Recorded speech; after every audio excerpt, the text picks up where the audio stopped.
Mary says Cedar Creek Healthcare is home to her, but the hardest part isn't leaving, but instead all the unanswered questions as to why she has to leave in the first place. Board President Brenda Kimball says it's not the state who's fighting her decision, but the teachers union.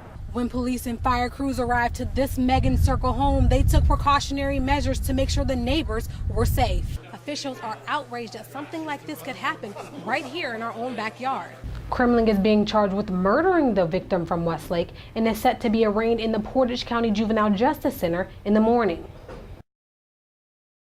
I heard someone banging on my door, and it was the police officer. He had told me to evacuate my home, that the house 2 doors down was going to explode. Shortly after 9:30 a.m., chaos erupted in this Youngstown neighborhood after a woman called 911 for help during a domestic dispute. When police and fire crews arrived to this Megan Circle home, they took precautionary measures to make sure the neighbors were safe. We're moving people out of the houses around the neighborhood here because the potential situation with the gas line off, and he had reportedly lit a fire in the house.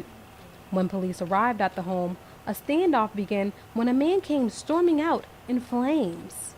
Officers drew their weapons but quickly ended his fiery rage when they tased him and placed him under arrest. They are unsure whether or not he was trying to set the woman on fire, but due to the disconnected gas line, they believe he was trying to burn the home down. Both the man and woman were taken to St. Elizabeth's Hospital, and 21 learned from the man's daughter that he suffered third-degree burns. Police are still investigating, and they say charges are pending as they try to figure out exactly what happened here and why. With more local news, I'm Tachieka Williams, 21 WFMJ. High lead levels in the water for customers in Sebring has prompted officials from the Emergency Management Agency to supply the community with bottled water. Volunteers have been at the Sebring Community Center since 5 p.m. and they're urging pregnant women and children to come down and get water as soon as possible. We need a total of 4 here, please.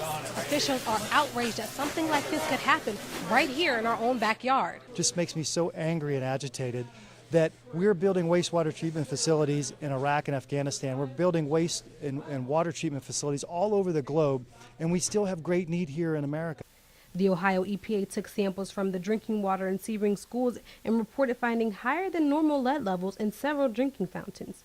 Later, the Ohio Department of Health released an alert for customers not to boil or cook with the water. They also warned people with homes built before 1983 to remove strainers and run water for 30 seconds up to 2 minutes to filter out settled water. Melanie Brain, owner of Precious Cargo Daycare, expresses her concerns after finding out only minutes before she opened her facility for the day. If that lead is in there, then, that's going to cause ill effects on the children that I care for. Very upset. Right now, they are giving customers 1 case per person per household, but they say if they run out, they're welcome to come back for more tomorrow. They'll be here tonight from 5 p.m. to 8 p.m. and again the rest of the weekend from 8 a.m. to 5 p.m.